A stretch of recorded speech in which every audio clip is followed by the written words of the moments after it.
My name is Samantha. Just the other day, my boyfriend Michael proposed to me.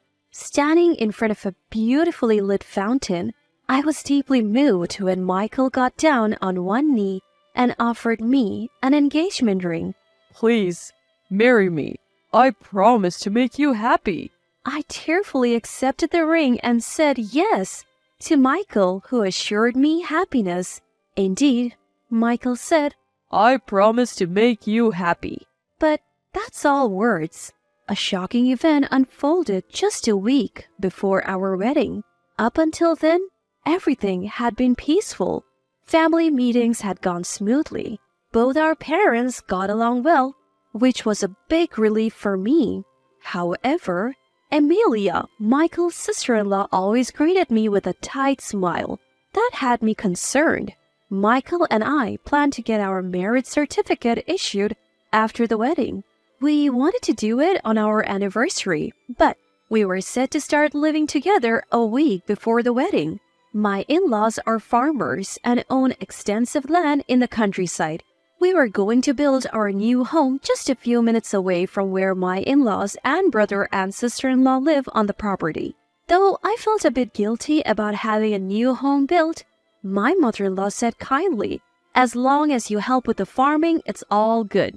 I studied agriculture in college. I have always had an interest in farming and was looking forward to joining the family business. Even before we got married, I would frequently help out, and the in-laws always welcomed me. Initially, I was worried about starting our married life on the in-laws' property, but I felt that we could live harmoniously with them. But one day, while I was helping with the farming as usual, Amelia approached me discreetly and whispered, "Be careful of your father-in-law." Caught off guard, all I could say was, "Huh?" Amelia looked like she wanted to say more, but our conversation was cut short as my father-in-law called out to us from a distance, leaving me puzzled about why she said that. With just a week left until the wedding, everything was set and all that remained was to walk down the aisle. I packed my things and moved into our new home to start living with Michael. We rented a truck, loaded it with our belongings, and headed to our new place with my dad helping us move. I had come to help with the farming, but today was the first day we were going to our newly built home. Dad and I couldn't help but tilt our heads in confusion as we stood in front of it. It seemed like someone was already living in the home that was supposed to be for Michael and me. The door was unlocked, so we gently opened it to find shoes lined up in the entryway. Confused by the obvious signs that someone was living there, Dad and I decided to go greet my in-laws before starting the moving process. When we rang the doorbell, a troubled-looking Michael came out. We told him it looked like someone was living in our new home, to which Michael replied, something was definitely off. And as we puzzled over it, father-in-law appeared saying, Sorry about that. Without prior notice, we have decided Michael and Samantha will live here. Could you move your stuff in? We moved David and Amelia to the new house. David and Amelia are my brother-in-law and sister-in-law. Suddenly I remembered what Amelia had warned me about, to watch out for father-in-law. I couldn't help but blurt out, "This is a problem." I was planning on starting our new life in that house. I wasn't informed that I would be living with father-in-law and mother-in-law. Why didn't Michael tell me? Seeing Michael hesitate only fueled my growing irritation. From his behavior, it was clear Michael knew we would be living together all along. Keeping that a secret until moving day was absolutely unacceptable. Father-in-law, seemingly displeased by my reaction, said, If you're married, it shouldn't matter if you live together or apart. Although I had intended to help with the farm and didn't object to living on the same property as my in-laws, living together was another matter entirely. Living together or apart are completely different matters, I countered. Dad backed me up. It feels like you're taking our daughter for granted by informing us after the fact on such an important matter. We would like a proper explanation. Confronted by Dad's firm stance, Father-in-law reluctantly answered, Well, you understand, don't you? It's better to have a young wife at home. Amelia has passed 30, entering middle age. Just having a young girl like Samantha around invigorates me. That's why we chose to live with Samantha and send the older wife to the new house. Dad and I were at a loss for words. Father-in-law's comments suggested he viewed his son's wife merely as a woman. The audacity of father-in-law who talked as if he was saying something entirely reasonable was frightening. Michael, was it because I'm young that we're living in this house? I looked to Michael for some relief, but he stayed silent. Whether he was uncomfortable or what, he bit his lip and didn't say a word. That's when Amelia showed up. Samantha, hi there. Amelia, her face smudged with dirt as if she had been doing some farming, looked at me intently. You might want to leave today. Living in a home where you're not welcome is just torturous. What's your problem? You're just the wife, yet you talk back so sassily? You used to be so cute, but you have lost your charm lately. Father-in-law was furious at Amelia's words. Michael stood there silently observing the tension. Creeped out by the whole scene, I told Dad, let's go. Dad agreed to leave for the day. Michael and I decided to have a serious talk tomorrow. Back at my parents' home, I wept in my bed for a while. Why did this have to happen? I felt so devastated. I couldn't imagine being happy, marrying Michael who just followed his father's whims. While pondering what to say to Michael tomorrow, I received a phone call. I didn't recognize the number, but I decided to take the leap and answer. It's Amelia. A familiar voice echoed. Amelia, thank you for today.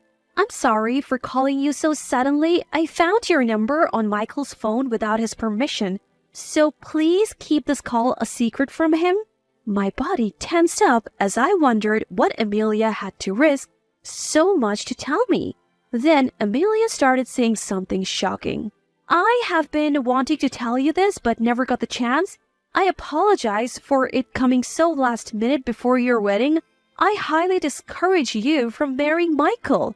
The information Amelia shared was jarring. She said that she and her husband had been living with the in-laws, but were kicked out as soon as they learned I was moving in. According to father-in-law, it's because he wants to live with a younger woman. Father-in-law has a thing for younger women and he has cheated on mother-in-law, causing her emotional pain for years. Apparently, father-in-law has even intentionally walked into the changing room after Amelia took a bath saying, Oops, my bad, with a lecherous grin. He had broken the lock himself and claimed it was an accident, but Amelia knew better. He had also rummaged through their bedroom under the pretense of cleaning and uncomfortably clung to Amelia while she cooked. Amelia was deeply in love with her husband David, and they have children, so she had been hesitant. But being kicked out this time solidified her decision to divorce. After hearing all this, there's no way I could proceed with the marriage. Amelia and I made a pact to take revenge on Michael, David, and father-in-law. I arrived at my in-laws the next day and was greeted by Amelia. We nodded at each other and entered the house where Michael, David, and my in-laws had gathered for a discussion. Thank you all for coming, I started, locking eyes with Michael. Let's call off the engagement. A stunned Michael listened as I continued. You promised to make me happy, Michael. Yet you're fine with me living with this father-in-law? That's allowing me to suffer, right? I won't marry a man who's still controlled by his parents. You changed our housing plans without consulting me. So you are paying the cancellation fees for the wedding. Huh? Michael yelled in anger, but father-in-law was even more furious. What do you mean by this father-in-law? What don't you like about me? Don't Michael and David know? Both averted their eyes amidst the awkward silence.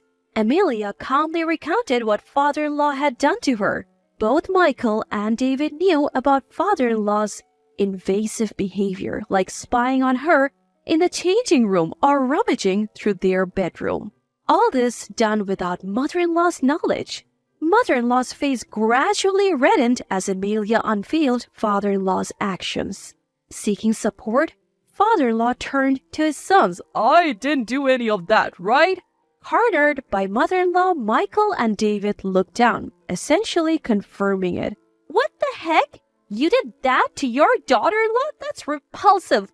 Unbelievable. I didn't. So the engagement is off. Clearly, you won't protect me. Seeing what Amelia has endured, living with father-in-law is unacceptable. While an infuriated mother-in-law launched at father-in-law, I told Michael so.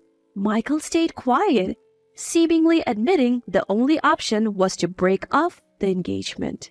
Beside me, Amelia handed David pre-filled divorce papers.